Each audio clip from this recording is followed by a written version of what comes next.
Hello guys, ഇന്ന് തിരക്ക് പിടിച്ചൊരു ദിവസമാണ്. പണിക്കാരൊക്കെ ഉണ്ട് വീട്ടിൽ. ഞാൻ പുറത്ത് പോയിരിക്കുകയായിരുന്നു എൻ്റെ ഒരു ആവശ്യത്തിന്.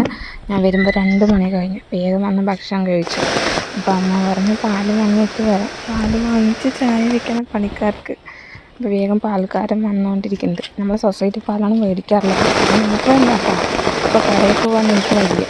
അപ്പം വേഗം സൊസൈറ്റി പാൽ വെച്ച് ചായ വെച്ച് കൊടുക്കാമെന്ന് കരുതി പാല് മേടിച്ച് ചായ വെക്കാൻ പോകണം. അപ്പോഴേക്കും നല്ല മഴ പെയ്തിട്ടുണ്ട് കേട്ടോ, നല്ല മഴ പെയ്തിട്ടുണ്ട്. അപ്പോൾ തീ കത്തിക്കാനുള്ള തയ്യാറെടുപ്പിലാണ്. തീ കത്തുക എന്ന് പറയുന്നത് ലോട്ടറി അടിച്ച പോലെയാണ്. കിട്ടിയ കത്തിയ കത്തും അങ്ങനെയൊക്കെ പറയുന്ന പോലെ.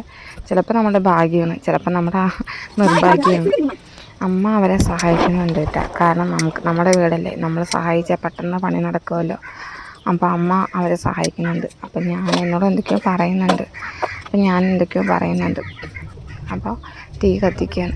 ഈ കത്തുന്ന ലക്ഷണം കാണുന്നില്ല. ദേഷ്യമൊക്കെ വരും എനിക്ക്, സ്വാഭാവികമായിട്ട് എല്ലാവർക്കും വരുന്ന പോലെ. നമുക്ക് ക്ഷമയൊക്കെ നശിക്കുമ്പോൾ ഉണ്ടാവില്ലേ, അങ്ങനെ കുറേ പേപ്പറൊക്കെ ഇട്ടുണ്ടാകും. കാരണം വേറെ നിവർത്തിയില്ലല്ലോ, അതുകൊണ്ട് ഇങ്ങനെയൊക്കെ കത്തി പിടിച്ചിട്ടുണ്ട്. അപ്പോൾ കത്തിയൊക്കെ വേഗം ചായ വയ്ക്കുകയാണ്. സൊസൈറ്റി പാൽ എപ്പോഴും കുറച്ച് വെള്ളം പോലെയാണ്. അത് നമ്മൾ എത്ര രൂപയ്ക്ക് പിടിച്ചാലും അതങ്ങനെ തന്നെയാണ്. നമുക്ക് പാക്കറ്റ് പാൽ വാങ്ങിക്കുന്ന കട്ടിയോ അതൊന്നും കിട്ടാറില്ല. അപ്പോൾ വേഗം ചായ ആയിട്ടാണ്. 3 മണിയാകുമ്പോഴേക്കും ചായ ആവും. 3 മണി 2:45 നമ്മൾ ചായ വയ്ക്കും. കാരണം ഉച്ചയ്ക്ക് ഭക്ഷണം കഴിച്ചിട്ട് നിൽക്കുന്നതാണ്. അപ്പോൾ അതുകൊണ്ട് ചായക്ക് കട്ടി ഇത്രയൊക്കെ ഉണ്ടാവുള്ളൂ. അതുകൊണ്ടാണ് 4-5 മണിക്കാരുള്ളൂ. അപ്പോൾ ഞാൻ ബിസ്ക്കറ്റാണ് മേടിച്ചിട്ട് വന്നത്. ബിസ്ക്കറ്റും ചായയും കൂടി കൊടുക്കാമെന്ന് വിചാരിച്ചു. ഇന്നലെയും ബിസ്ക്കറ്റായിട്ടാണ് മേടിച്ചത്. അല്ലെങ്കിൽ ദിവസം ബിസ്ക്കറ്റല്ല, നമുക്ക് അനുസരിച്ച് നമ്മൾ വാങ്ങിക്കും. ഓരോ ദിവസം ഓരോന്നും വാങ്ങിക്കും. ഇന്നലെ ബിസ്ക്കറ്റ് മേടിച്ചോട്ടെ, ഞാൻ ബിസ്ക്കറ്റ് മേടിച്ചു, അത്രയേ ഉള്ളൂ.